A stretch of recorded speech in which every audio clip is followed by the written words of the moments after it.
Now please be honest with us, Mr. TJ. This is an important decision for our upcoming toy line. Just tell us which you prefer, A or B. Well, A's kind of terrible, so I guess I'd have to take...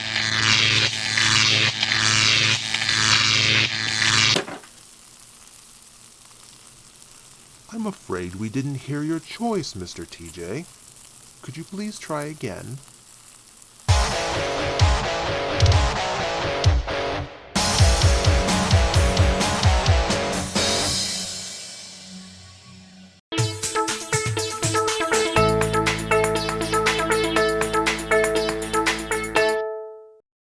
The age of extinction is upon us.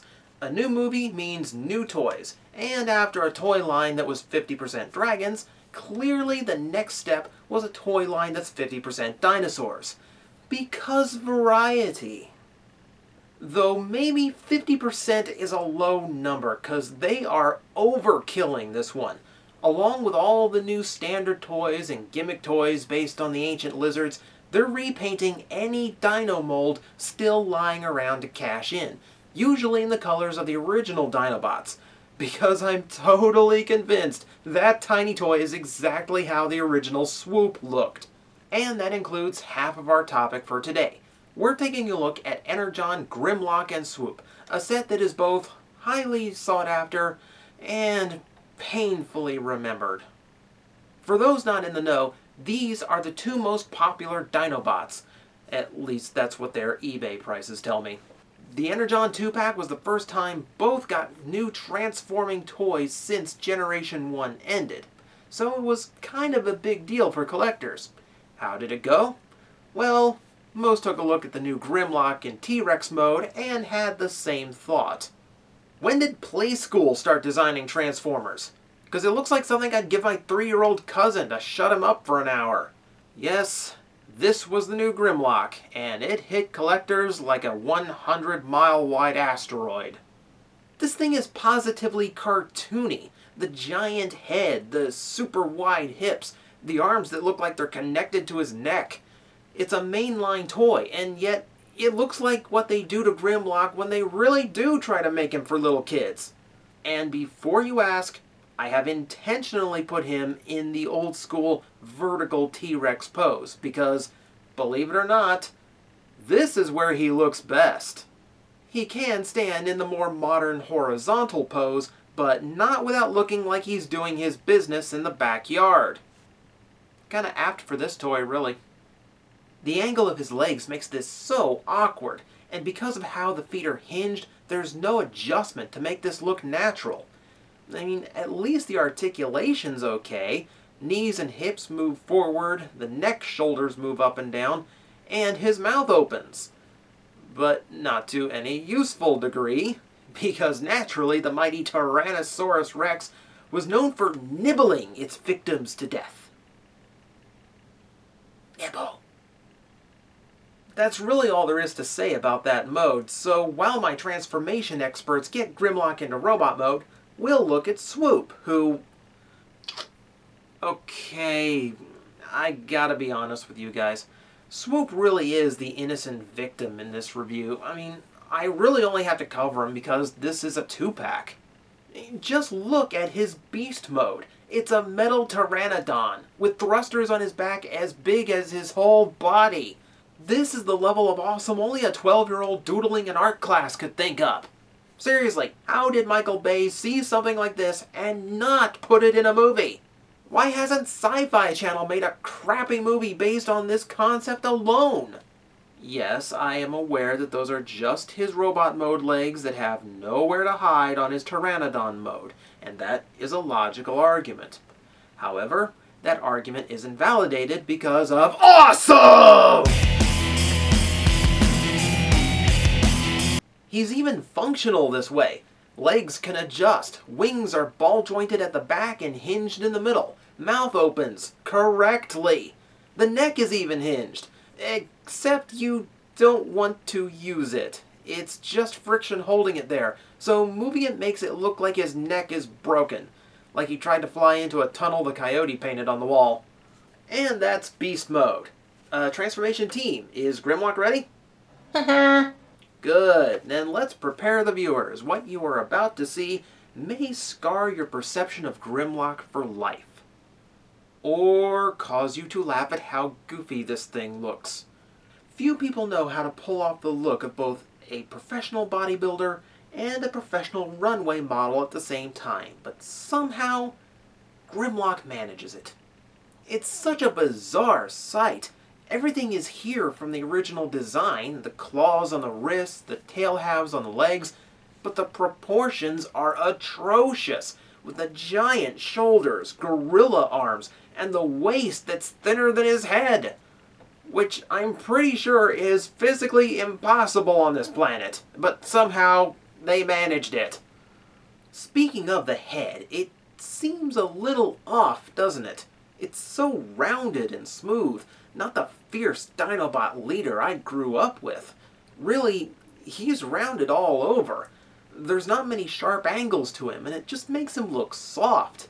And soft is never a term you use to describe Grimlock. Unless it's that plush toy they released for the movie, because that thing is adorable.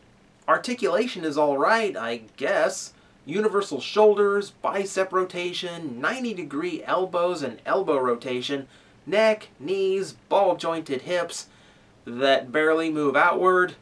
Just don't expect a pose to last long. This thing transforms just like the original Grimlock, including the dino head ending up on his back. And when your dino head is the size of a Thanksgiving Day parade float, that's gonna cause some balance issues. And then there's Swoop, who, once again, kills it. I'm not going to pretend he's flawless, but he's miles ahead of Grimlock.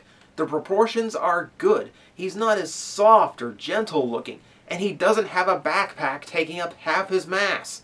I mean, is this like in Twins, where one of them got all the bad genes and all of them got all the good genes? So like Swoop is like Arnold and Grimlock.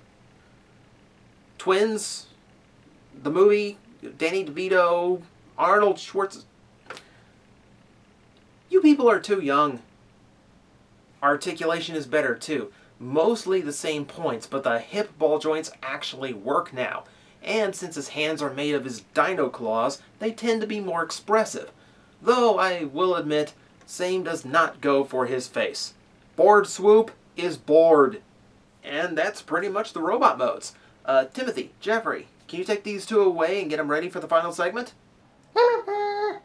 Excellent. While those two work, a history lesson.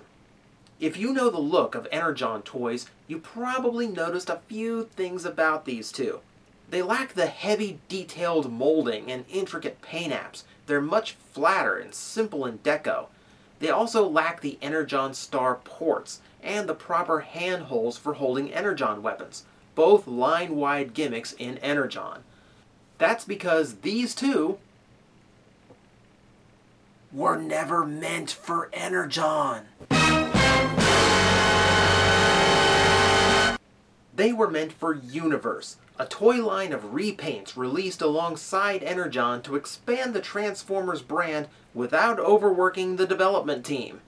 And looking at Grimlock, it's clear nobody worked too hard on him. They were moved to the Energon toy line because the one thing most Energon Autobots could do was combine, which is what these two can do. So, are we ready to see it?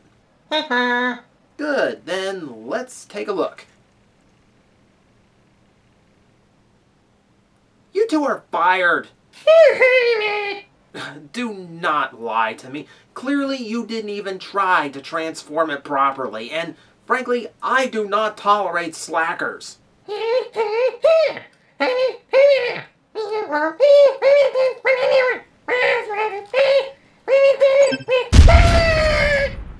Now, Jeffrey, are we going to fix this mistake or not? Now, Jeffrey, let's get something straight here.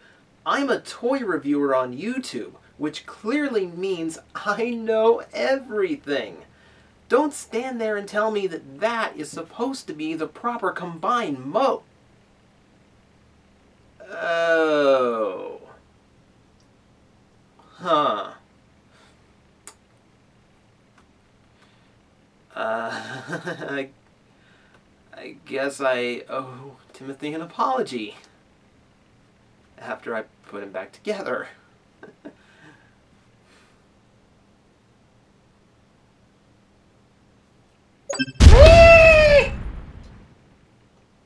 What? Behold, mega-dinobot. And no, I'm not making that name up. Most of the flaws of the previous two toys can be attributed to this mode. Grimlock's oversized parts look almost right here.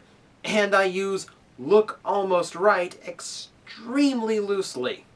Most of him is being used for absurdly large shoulder spikes, which might work if they were his shoulders. Instead, they're hanging off of his back and giving him the balance of a table with two legs.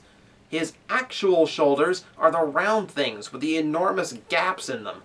Thanks to transformation, they're at a permanent angle, and because his shoulder domes are never going to move, his arms always look broken when posing them. Then there's the new head, which is supposed to be Grimlock's head, but meaner, and instead it's the same rounded, soft-edged details, but with more yellow.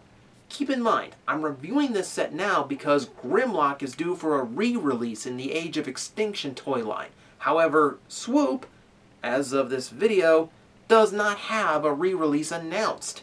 So there's going to be a lot of kids playing with this toy who are going to get really confused when that second head pops out of the T-Rex skull. And I have to presume this is meant for kids, because no adult collector is going to want this thing. There's such better Grimlock toys out there. One of them isn't even that old. Why would you favor the dollar store knockoff version? Meanwhile, you know how I referred to Swoop as the innocent victim in this review? Well, now it's all the more true because he has to wear Grimlock's deformed body as some kind of hat. He really is hardly contributing. He's barely transformed. His body just split in half to make large legs. They didn't even let his arms fold to the back. They're just dangling there like Grimlock broke them off when he sat on his head. The wings are supposed to be in a good, cool-looking spot behind his back, but instead you'll be using them to prop up the rest of his torso, because the clip holding the two together is useless. Big as it is, it's not shaped right to hold Grimlock's massive back, making him slump backwards a lot. Not good when you're already back heavy. Also, the effect of Swoop forming two legs is completely lost because with the Pteranodon head in the way, you can barely tell. It looks like his normal legs are the mega-dinobot legs. Speaking of, why does Swoop have to be the legs anyway? I mean, surely you make the T-Rex, the big bulky one, carry most of the weight here. But no, me Grimlock king! Me Grimlock use skinny friend as pants! And even if you have the lofty goal of posing this thing, let that dream die. This toy's hips will only move outward, making the knees that were Swoop's hips useless. And with a backpack weighing approximately 8 tons, finding a stable pose feels like solving a Rubik's Cube. With your tongue. That's what you get when your American development team tries to engineer a transforming robot by themselves. Just like the titanium toys I reviewed in the past, mega-dinobot never saw the more advanced development team from Takara in Japan, which explains a lot of their shortcomings. I mean, I do hope Swoop manages to find some kind of release during Age of Extinction. I mean, I'd really like to see that toy in G1 colors. And I'd like to see collectors have an opportunity to get that toy without paying the overcharges they want for it on eBay. Especially if they have to get Grimlock with it. Of this, I'm rearming Timothy's self-destruct device. I can't have you guys going rogue on me or anything. I count on you guys to do all the work for me. I mean, that's like 3 whole minutes of transformation. That's valuable time I need for punishing painful plastic. No, you guys need to do that work for me, so this will keep you in line, keep you from acting up, make sure you guys keep doing the work I don't pay you. Ah!